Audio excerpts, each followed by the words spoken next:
Hello दोस्तों, स्वागत है आपका आपके अपने यूट्यूब चैनल स्टडी विथ एजे में। इसमें आज की वीडियो में मैं आपके लिए लेकर के आया हूँ आपकी अंकुर अभ्यास पुस्तिका, जो आपकी पर्यावरण अध्ययन की है दोस्तों, और कक्षा चौथी के बच्चों के लिए आई हुई नई वर्कबुक है। और दोस्तों, आपकी हिंदी, गणित और अंग्रेजी की वर्कबुक चैनल पे मैंने करवा दिया है, तो चैनल सब्सक्राइब करके उन वर्कबुक को अवश्य देखें, पढ़ें और समझें कि किस प्रकार से सारी चीज़ें उसमें मैंने आपको बताई है। आज की इस वीडियो में हम देखेंगे सप्ताह 25 दिवस 1 से 6 तक संपूर्ण हल देखेंगे। इसका पार्ट 23 है पोचमपल्ली। इसके बारे में जानेंगे और देखेंगे इसमें किस प्रकार के प्रश्न आपके लिए दिए गए हैं और क्या क्या चीज़ें आपके लिए इसमें दिए गई है, कैसे उनको लिखना है, उनके उत्तर कैसे लिखना है, सारी चीज़ें आज की इस वीडियो में हम देखते हैं।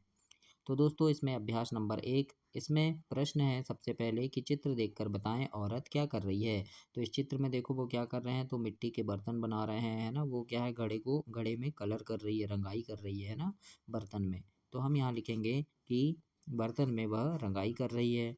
आदमी क्या कर रहा है, तो लिखेंगे मिट्टी के बर्तन बना रहा है। आगे देखते हैं अभ्यास नंबर 2। इसमें प्रश्न नंबर 1 है दोस्तों, और प्रश्न नंबर 1 में लिखा है वाणी और प्रसाद का गांव किस राज्य में है। तो लिखेंगे तेलंगाना राज्य में है।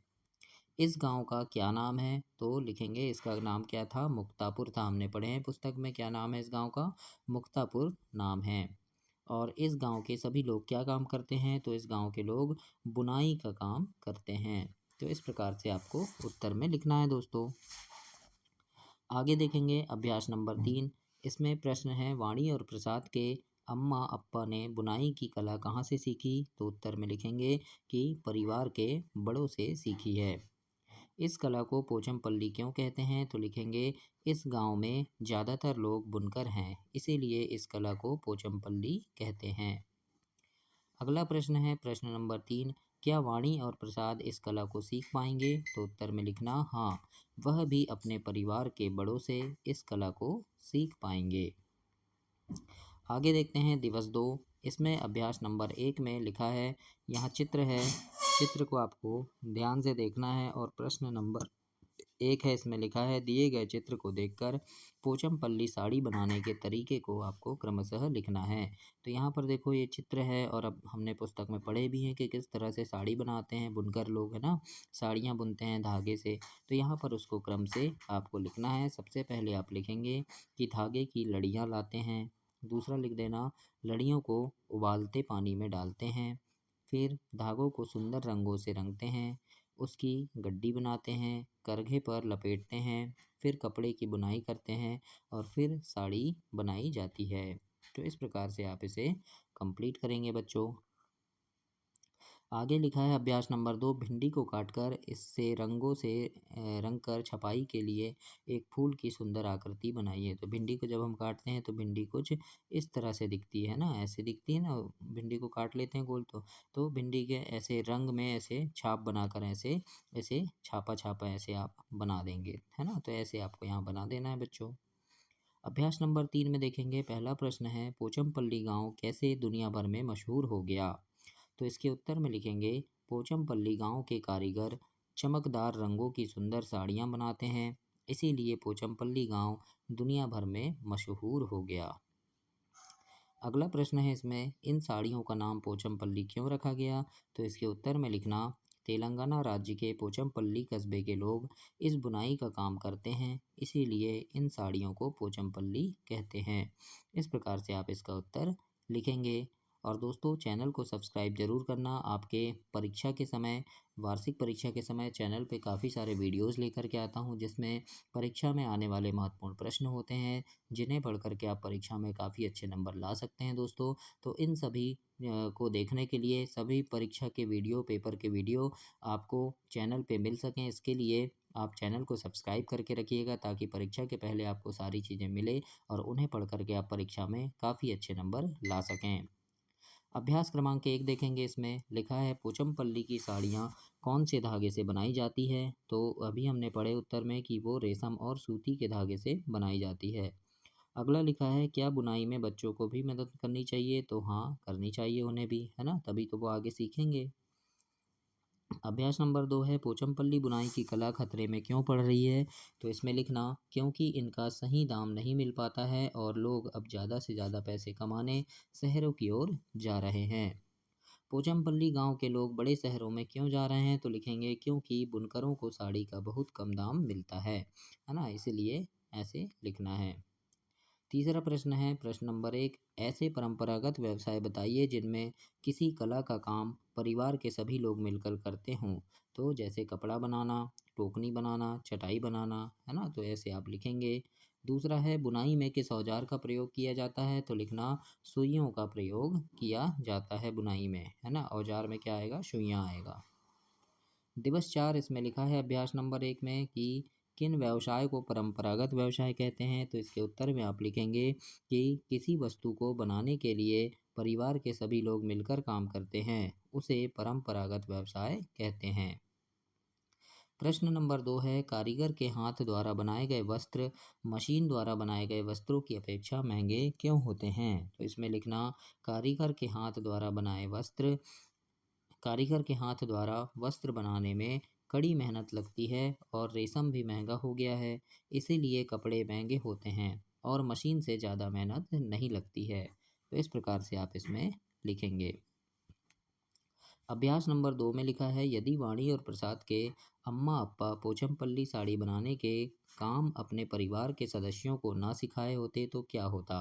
तो लिखेंगे यदि वाणी के अम्मा अप्पा अपने परिवार के सदस्यों को साड़ी बनाने का काम ना सिखाए तो वे यह कला नहीं सीख पाएंगे और कोई दूसरा काम करेंगे।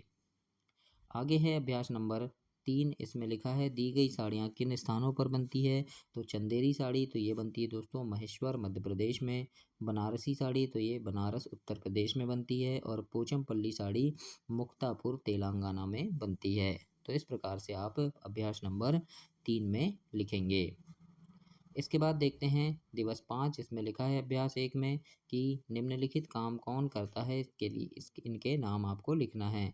तो लकड़ी का काम तो ये बढ़ई करता है, औजार बनाने का काम लोहार करता है और मिट्टी के बर्तन बनाने का काम कुम्हार करते हैं। तो इस प्रकार से आपको इसमें लिख देना है। अभ्यास नंबर 2 में पहला प्रश्न है लकड़ी के काम में कौन कौन से औजार का प्रयोग होता है? तो इसमें लिखेंगे जैसे आरी, छेनी, हथौड़ी, प्लास, रेतमल, कील, रांदा, मापन आरी और पाना, इनका प्रयोग होता है। दूसरा प्रश्न है लकड़ी से कौन कौन सी वस्तुएं बनाई जाती है? तो इसमें लिखेंगे पलंग, दरवाज़ा, खिड़की, सोफ़ा, टेबल, मेज, है ना? और भी चीज़ें बनाते हैं तो उनके नाम भी आप यहाँ पर ऐसे लिख देंगे दोस्तों। अभ्यास नंबर 3 में है भारत में निम्नलिखित प्रसिद्ध कलाएं कहाँ की हैं? नाम लिखना है। जैसे मधुबनी पेंटिंग तो ये है दोस्तों बिहार की, कश्मीरी कढ़ाई तो ये कश्मीर की है और महेश्वर साड़ी मध्य प्रदेश की है। तो इस प्रकार से आप यहाँ पर नाम लिखेंगे और ऐसे इसे कंप्लीट करेंगे। आगे देखेंगे अभ्यास नंबर 1, प्रश्न नंबर 1 में लिखा है भारत के तेलंगाना राज्य के पोचमपल्ली गांव में मुख्य रूप से कौन सा काम किया जाता है? इसका नाम लिखिए। तो लिखेंगे पोचमपल्ली गांव में बुनाई का काम किया जाता था। दूसरा है कपड़ों पर विभिन्न रंगों की आकृतियां कैसे बनाते हैं? तो लिखना धागे की लड़ियां लाते हैं, इसे कई रंगों से रंगते हैं और अनेक डिजाइन बनाते हैं और कपड़े इससे बुनते हैं। प्रश्न नंबर 3 में है कि वाणी और प्रसाद के अम्मा अप्पा कौन सी साड़ी बनाते थे? तो लिखना वाणी और प्रसाद के अम्मा अप्पा पोचमपल्ली साड़ियाँ बनाते थे। चौथा प्रश्न है साड़ी बनाने में कौन कौन से धागे का प्रयोग करते हैं? तो लिखेंगे साड़ी बनाने में रेशम और सूती के धागों का प्रयोग हम करते हैं। तो ऐसे आपको इसमें लिख देना है। अगला प्रश्न है यहाँ पर पोचमपल्ली की कला को आगे बढ़ाने के लिए क्या क्या उपाय करना चाहिए? तो इसमें लिखना कि पोचमपल्ली साड़ियों की कीमत बढ़ानी चाहिए, कच्चा माल सही कीमत में उपलब्ध होना चाहिए, मतलब जो धागा लगता है ना वो उन्हें महंगा मिलता है तो उसे सही कीमत में मिलना चाहिए उन्हें।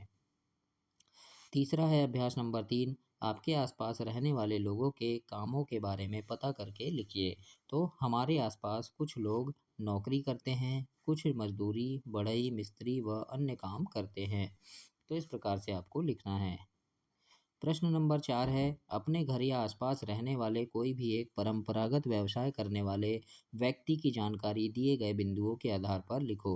जैसे काम करने वाले व्यक्ति का नाम, मतलब जैसे कोई आपके घर के आसपास कोई व्यक्ति है, कोई मिस्त्री का काम करता है, कोई बढ़ई है ना, कोई कुम्हार है, तो उसके बारे में। परंपरागत काम मतलब कि उसके यानी घर का काम है, पीढ़ी वाला है ना, पीढ़ी दर पीढ़ी जो काम चला रहा है, उसके पापा करते थे, फिर वो कर रहा है ना, फिर उनके बच्चे यानी परिवार के सभी सदस्य मिलकर करते हैं ऐसे काम।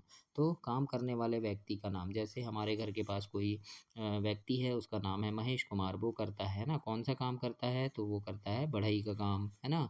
उसने यह काम कहाँ से सीखा, तो लिखेंगे अपने परिवार से सीखा। इसमें उपयोग होने वाले औजार कौन कौन से हैं, तो छेनी, आरी, हथौड़ी, है ना। परिवार के और कौन से सदस्य इस काम को करते हैं, तो उनके पापा करते हैं, भाई और चाचा, है ना। फिर इस व्यवसाय से उनकी मासिक आय कितनी है, तो 10,000 से 20,000 रुपये हो जाती है ना। क्या इसी आय से परिवार का भरण पोषण होता है, तो लिखेंगे हाँ। क्या उनके बच्चे भी इस काम को कला को सीख पाएंगे, तो लिखेंगे हाँ, सीख रहे हैं। तो इस प्रकार से आप इन्हें इन प्रश्नों के उत्तर ऐसे लिखेंगे बच्चों, और इसे ऐसे कंप्लीट करेंगे। और ये आपका सप्ताह 25 कंप्लीट हुआ। अगली वीडियो में हम सप्ताह 26 देखेंगे। तब तक के लिए आप चैनल को सब्सक्राइब करें, वीडियो को लाइक करें और अपने दोस्तों तक इसे शेयर करें। धन्यवाद बच्चों।